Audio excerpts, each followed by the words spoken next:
Hey, Desiree here with Soul Path Astrology and this week's Oracle card readings. Welcome to card two.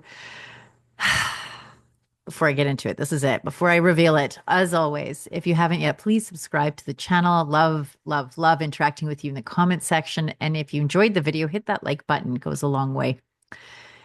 And let's talk about the astrology for just a very brief moment of 2025. There is so much going on, so many changing of the guards, so many planets changing signs this year.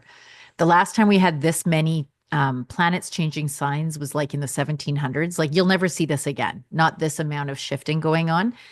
And some of you might be feeling this shifting in your own life too, where there's things that are becoming untenable, things that are feeling like, you're just so over it, right? And this ties into this card. This is the Devil card. One of the cards in this deck that I find most intriguing because it speaks so deeply to our shadow side and to the dark side, and also speaks very much to our culture's desire to make good guys and bad guys, for there to always be black or white. But the thing about the Devil card is that there's power in it, right? There's power in our animalistic nature. There's power in exploring the ragged edges. And the Devil card reminds us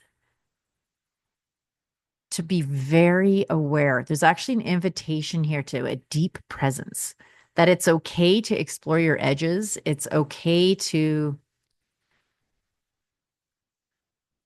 work, like do your shadow work and really, like, none of us are perfect angels. Like, and in our denial of that, in trying to live in this like perpetual good, oh, I'm always have my shit together. Like, no, you don't. Nobody does. Right. Now, it's not about dwelling in the place where your shit isn't together, where your ducks aren't lined up and making that all about your identity. But the Devil card is like, where might you be? Where is there an invitation for you to find an edge that you've maybe just tipped over a little bit too much? Because so sex comes is coming to mind. This has been coming up a lot lately around me for whatever reason. It's the topic du jour, and our explorations around that, and how it's like the Puritans shamed it and vilified it, and now it's like been so commercialized, it's just lost any and all sacredness. And so it's not about throwing the baby out with the bathwater and that we should like return to our Puritan ways, but can we bring sexuality back from the wastelands of the commercialized milieu in which it finds itself now? Can we bring something deeper? Can we elevate the whole of it into something greater? Addictions themselves are really, this is a need. We're trying to meet a need for connection, a need for safety, a need for creativity, a need for. So, can we elevate whatever it is that we've been using to try to meet these very real and valid needs? Can we elevate what we're using? Can we elevate this need into the light of our conscious awareness and find better ways to meet it? Because we're being direct about it, we're being conscious about it.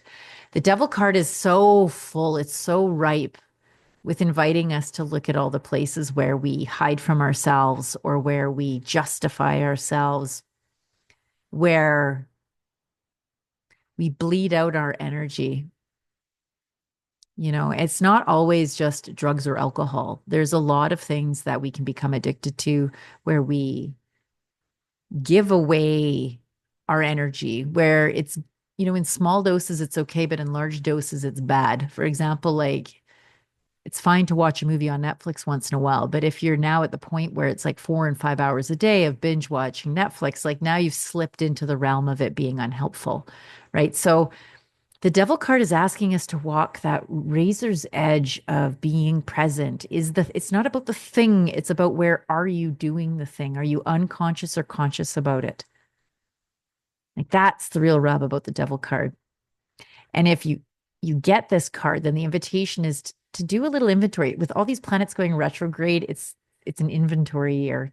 This is about decluttering the inner, like, what's going on up in here, right? Because we need to clear this in order to clear out there. And there's so many systems that are collapsing and falling apart all around us. They need to be cleared, and we need to build something new right? That's grounded in something much purer and more real and more sustainable and more like sacred, frankly. But first, we have to clear out, we have to identify why we built it in this yucky, unsacred way in the first place, right? And to do that requires compassion and empathy and change. We don't use compassion and empathy to not do anything different, but it's so we don't wallow in shame, right? Because you can drown in shame and then you make no changes at all. So this is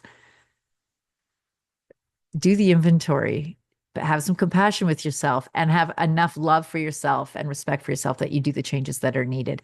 And it might be a scrolling thing, it's like it might be a certain emotional patterning. Like I'm always lost in nostalgia. It's almost like I have to always be feeling sad about the loss of something. Like start checking in about the unconscious habits of feeling that you have. I feel like that's going to be a really fruitful journey for many of us this year. So I'll leave it with that. If you want a deep dive, if you want a reading of your own, as always, the link to my calendar is below in the comments, as well as the description of the card. In the meantime, my friends, please enjoy your night, enjoy the rest of your week, and we'll see you again soon. Bye for now.